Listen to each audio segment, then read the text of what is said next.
Hello, this is Nagomi from Wa Accounting. Today, I'd like to talk about retirement allowance for non-residents and how it is taxed in Japan. When a non-resident receives a retirement allowance, part of it is taxable as domestic income if the work was performed during the period they are resident of Japan. The retirement allowance is generally subject to a withholding tax of 20.42% at the time of payment. This means that the tax is withheld directly from the retirement allowance by the employer, and the individual does not need to pay it separately.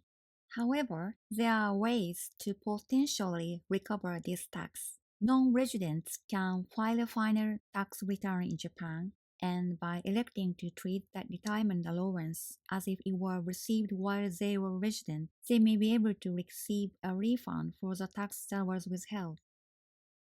To file a tax return, non-residents must appoint a tax agent in Japan and submit the necessary documents to the tax office. The tax agent will help manage the process, including submitting the return and handling any necessary paperwork. It's also important to attach a detailed statement with the tax return, showing the amount of tax that was held at the time the retirement allowance was received.